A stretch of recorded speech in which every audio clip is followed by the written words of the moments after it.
आप सभी को मेरा प्रणाम। स्वागत है आप सबके मेरे चैनल होली बुक्स में। अब तक हम सुन चुके हैं शिव पुराण के रुद्र संहिता के सती खंड से अध्याय 37।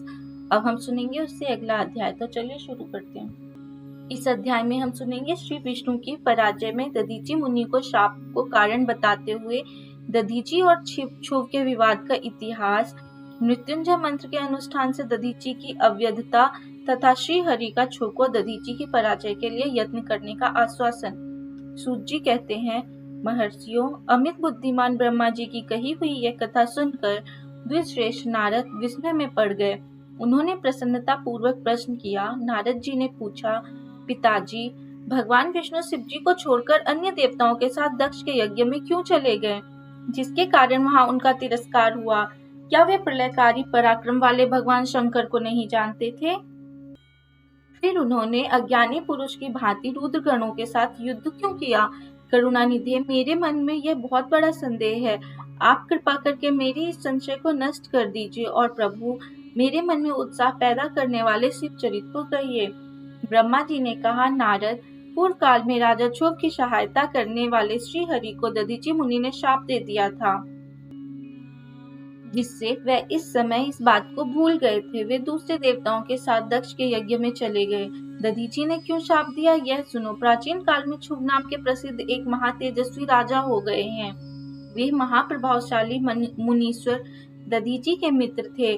दीर्घ काल की तपस्या के प्रसंग से क्षुभ और दधीची में विवाद आरंभ हो गया, जो तीनों लोकों में महान अनर्थकारी के रूप में विख्यात हुआ। उस विवाद में वेद के विद्वान शिव भक्त दधीची कहते थे कि शूद्र, वैश्य और क्षत्रिय, इन तीनों वर्णों से ब्राह्मण ही श्रेष्ठ है, इसमें संशय नहीं है। महामुनि दधीची की वह बात सुनकर धन वैभव के मद से मोहित हुए राजा क्षुभ ने उसका इस प्रकार प्रतिवाद किया। क्षुभ बोले, राजा इंद्र आदि 8 लोकपालों के स्वरूप को धारण करता है। वह समस्त वर्णों और आश्रमों का पालक एवं प्रभु है, इसलिए राजा ही सबसे श्रेष्ठ है। राजा की श्रेष्ठता का प्रतिपादन करने वाली श्रुति भी कहती है कि राजा सर्वदेवमय है। मुने, इस श्रुति के कथनानुसार जो सबसे बड़ा देवता है वह मैं ही हूँ। इस विवेचन से ब्राह्मण की अपेक्षा राजा ही श्रेष्ठ सिद्ध होता है। च्यवन नंदन, आप इस विषय में विचार करें और मेरा अनादर न करें, क्योंकि मैं सर्वथा आपके लिए पूजनीय हूँ। राजा क्षुभ का यह मत श्रुतियों और स्मृतियों के विरुद्ध था। इसे सुनकर भृगु कुलभूषण मुनि श्रेष्ठ दधीची को बड़ा क्रोध हुआ। मुने, अपने गौरव का विचार करके कुपित हुए महातेजस्वी दधीची ने क्षुभ के मस्तक पर बाएं मुक्के से प्रहार किया। उनके मुक्के की मार खाकर ब्रह्मांड के अधिपति कुत्सित बुद्धि वाले क्षुभ अत्यंत कुपित हो गरज उठे और उन्होंने वज्र से दधीची को काट डाला। उस वज्र से आहत हो भृगुवंशी दधीची पृथ्वी पर गिर पड़े। भार्गव वंशधर दधीची ने गिरते समय शुक्राचार्य का स्मरण किया। योगी शुक्राचार्य ने आकर दधीची के शरीर को, जिसे क्षुभ ने काट डाला था, तुरंत जोड़ दिया। दधीची के अंगों को पूर्ववत जोड़कर शिव भक्त शिरोमणि तथा मृत्युंजय विद्या के प्रवर्तक शुक्राचार्य ने उनसे कहा। शुक्र बोले, तात दधीची, मैं सर्वेश्वर भगवान शिव का पूजन करके तुम्हें श्रुति प्रतिपादित महामृत्युंजय नामक श्रेष्ठ मंत्र का उपदेश देता हूँ।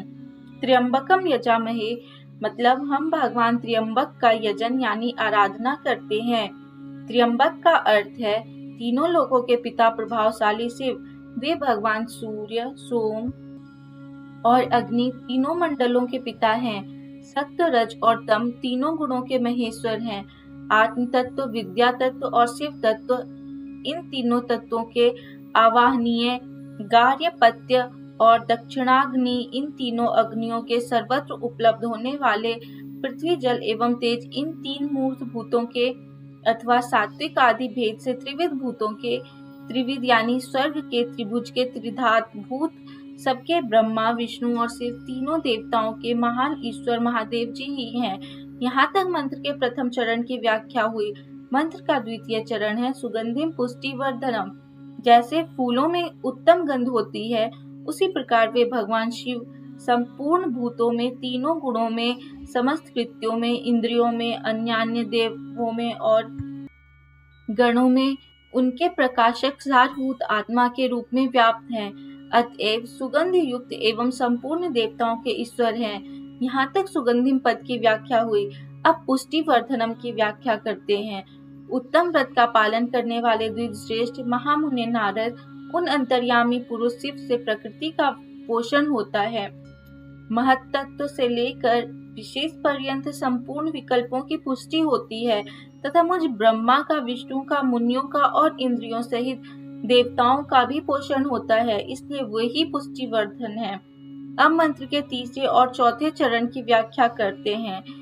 उन दोनों चरणों का स्वरूप यूं है। उर्वारुकमी बंधनान मृत्योर्मोक्षीयमामृतात्, अर्थात प्रभु जैसे खरबूजा लता बंधन से छूट जाता है, मृत्यु रूप बंधन से मुक्त हो जाऊं, अमृत पद यानी मोक्ष से पृथक न हो। वे रुद्रदेव अमृत स्वरूप हैं। जो पुण्य कर्म से, तपस्या से, स्वाध्याय से, योग से अथवा ध्यान से उनकी आराधना करता है, उसे नूतन जीवन प्राप्त होता है। इस सत्य के प्रभाव से भगवान शिव स्वयं ही अपने भक्त को मृत्यु के सूक्ष्म बंधन से मुक्त कर देते हैं, क्योंकि वे भगवान ही बंधन और मोक्ष देने वाले हैं। ठीक उसी तरह जैसे उर्वारुक अर्थात ककड़ी का पौधा अपने फल को स्वयं ही लता के बंधन में बांधे रखता है और पक जाने पर स्वयं ही उसे बंधन से मुक्त कर देता है। यह मृत संजीवनी मंत्र है, जो मेरे मत से सर्वोत्तम है। तुम प्रेम पूर्वक नियम से भगवान शिव का स्मरण करते हुए इस मंत्र का जप करो। जप और हवन के पश्चात इसी से अभिमंत्रित किए हुए जल को दिन और रात में पियो तथा शिव विग्रह के समीप बैठकर उन्हीं का ध्यान करते रहो। इससे कहीं भी मृत्यु का भय नहीं रहता। न्यास आदि सब कार्य करके विधिवत भगवान शिव की पूजा करो। यह सब करके शांत भाव से बैठकर भक्त वत्सल शंकर का ध्यान करना चाहिए। मैं भगवान शिव का ध्यान बता रहा हूँ, जिसके अनुसार उनका चिंतन करके मंत्र जप करना चाहिए। इस तरह निरंतर जप करने से बुद्धिमान पुरुष भगवान शिव के प्रभाव से उस मंत्र को सिद्ध कर लेता है। मृत्युंजय का ध्यान। हस्ताम्भोज युगस्थ कुंभ युगल अद्भुत धृत्य तोयम सिर सिंचत करयो युर्गेन दधतम स्वांके सकुंभ करो अक्षस्त्रंग मृगहस्त मम्बुजगतम मूर्धस्थ चंद्र स्रवतम पीयूष अर्धतनुम भजे सागिरिजम प्रक्षतम च मृत्युअजम। जो अपने दो कर कमलों में रखे हुए दो कलशों से जल निकालकर उनसे ऊपर वाले दो हाथों द्वारा अपने मस्तक को सींचते हैं, अन्य दो हाथों में दो घड़े लिए उन्हें अपनी गोद में रखे हुए हैं तथा शेष दो हाथों में रुद्राक्ष एवं मृग मुद्रा धारण करते हैं, कमल के आसन पर बैठे हैं, सिर पर स्थित चंद्रमा से निरंतर झरते हुए अमृत से जिनका सारा शरीर भींगा हुआ है तथा जो 3 नेत्र धारण करने वाले हैं, उन भगवान मृत्युंजय का, जिनके साथ गिरिराज नंदिनी उमा भी विराजमान है, मैं भजन चिंतन करता हूँ। ब्रह्मा जी कहते हैं, तात मुनि श्रेष्ठ दधीचि को इस प्रकार उपदेश देकर शुक्राचार्य भगवान शंकर का स्मरण करते हुए अपने स्थान को लौट गए। उनकी वह बात सुनकर महामुनि दधीचि बड़े प्रेम से शिव जी का स्मरण करते हुए तपस्या के लिए वन में गए। वहां जाकर उन्होंने विधि पूर्वक महामृत्युंजय मंत्र का जप और प्रेम पूर्वक भगवान शिव का चिंतन करते हुए तपस्या प्रारंभ की। दीर्घ काल तक उस मंत्र का जप और तपस्या द्वारा भगवान शंकर की आराधना करके दधीचि ने महामृत्युंजय शिव को संतुष्ट किया। महामुनि उस जप से प्रसन्नचित्त हुए भक्त वत्सल भगवान शिव दधीचि के प्रेमवश उनके सामने प्रकट हो गए। अपने प्रभु शंभु का साक्षात दर्शन करके मुनीश्वर दधीचि को बड़ी प्रसन्नता हुई। उन्होंने विधि पूर्वक प्रणाम करके दोनों हाथ जोड़ भक्ति भाव से शंकर का स्तवन किया। तात मुनि तदनंतर मुनि के प्रेम से प्रसन्न हुए शिव ने च्यवन कुमार दधीचि से कहा, तुम वर मांगो। भगवान शिव का यह वचन सुनकर भक्त शिरोमणि दधीचि दोनों हाथ जोड़ नतमस्तक हो भक्त वत्सल शंकर से बोले। दधीचि ने कहा, देव देव महादेव, मुझे 3 वर दीजिए। मेरी हड्डी वज्र हो जाए, कोई भी मेरा वध ना कर सके और मैं सर्वत्र अधीन रहूं, कभी मुझ में दीनता ना आए। दधीचि का यह वचन सुनकर प्रसन्न हुए परमेश्वर शिव ने तथास्तु कहकर उन्हें वे तीनों वर दे दिए। शिव जी के 3 वर पाकर वेद मार्ग में प्रतिष्ठित महामुनि दधीचि आनंदमग्न हो गए और शीघ्र ही राजा छुप के स्थान में गए। महादेव जी से अवध्यता, वज्रमय अस्थि और अधीनता पाकर दधीची ने राजेंद्र छुप के मस्तक पर लात मारी। फिर तो राजा छुप ने भी क्रोध करके दधीची पर वज्र से प्रहार किया। वे भगवान विष्णु के गौरव से अधिक गर्व में भरे हुए थे, परंतु छुप का चलाया हुआ वह वज्र परमेश्वर शिव के प्रभाव से महात्मा दधीची का नाश न कर सका। इससे ब्रह्म कुमार छुप को बड़ा विस्मय हुआ। मुनीश्वर दधीची की अवध्यता, अधीनता तथा वज्र से भी बढ़ चढ़कर प्रभाव देखकर ब्रह्म कुमार छुप के मन में बड़ा आश्चर्य हुआ। उन्होंने शीघ्र ही वन में जाकर इंद्र के छोटे भाई मुकुंद की आराधना आरंभ की। वे शरणागत पालक नरेश मृत्युंजय सेवक दधीची से पराजित हो गए थे। छुप की पूजा से गरुड़ध्वज भगवान मधुसूदन बहुत संतुष्ट हुए। उन्होंने राजा को दिव्य शक्ति प्रदान की। उस दिव्य दृष्टि से ही जनार्दन देव का दर्शन करके उन गरुड़ध्वज को छुप ने प्रणाम किया और प्रिय वचनों द्वारा उनकी स्तुति की। इस प्रकार देवेश्वर आदि से प्रशंसित उन अजेय ईश्वर श्री नारायण देव का पूजन और स्तवन करके राजा ने भक्ति भाव से उनकी ओर देखा तथा उन जनार्दन के चरणों में मस्तक रखकर प्रणाम करने के पश्चात उन्हें अपना अभिप्राय सूचित किया। राजा बोले, भगवान दधीची नाम से प्रसिद्ध एक ब्राह्मण जो धर्म के ज्ञाता हैं, उनके हृदय में विनय का भाव है। वे पहले मेरे मित्र थे।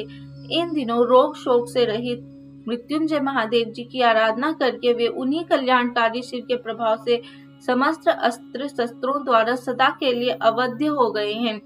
एक दिन उन महातपस्वी दधीची ने भरी सभा में आकर अपने बाएं पैर से मेरे मस्तक पर बड़े वेग से अवहेलना पूर्वक प्रहार किया और बड़े गर्व से कहा, मैं किसी से नहीं डरता। हरे, वे मृत्युंजय से उत्तम वर पाकर अनुपम गर्व से भर गए हैं। ब्रह्मा जी कहते हैं, नारद, महात्मा दधीची की अवध्यता का समाचार जानकर श्री हरि ने महादेव जी के अतुलित प्रभाव का स्मरण किया। फिर वे ब्रह्मपुत्र राजा छुप से बोले, राजेंद्र, ब्राह्मणों को कहीं थोड़ा सा भी भय नहीं है। भूपते, विशेषतः रुद्र भक्तों के लिए तो भय नाम की कोई वस्तु है ही नहीं। यदि मैं तुम्हारी ओर से कुछ करूं तो ब्राह्मण दधीची को दुख होगा और वह मुझ जैसे देवता के लिए भी शाप का कारण बन जाएगा। राजेंद्र, दधीची के शाप से दक्ष के यज्ञ में सुरेश्वर शिव से मेरी पराजय होगी और फिर मेरा उत्थान भी होगा। महाराज, इसलिए मैं तुम्हारे साथ रहकर कुछ करना नहीं चाहता। मैं अकेला ही तुम्हारे लिए दधीची को जीतने का प्रयत्न करूंगा।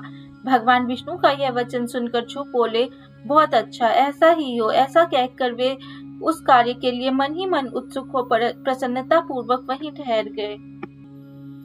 यहाँ पर हमारा अध्याय अर्थ समाप्त होता है। जल्दी मैं आपसे मिलूंगी इसके अगले अध्याय के साथ।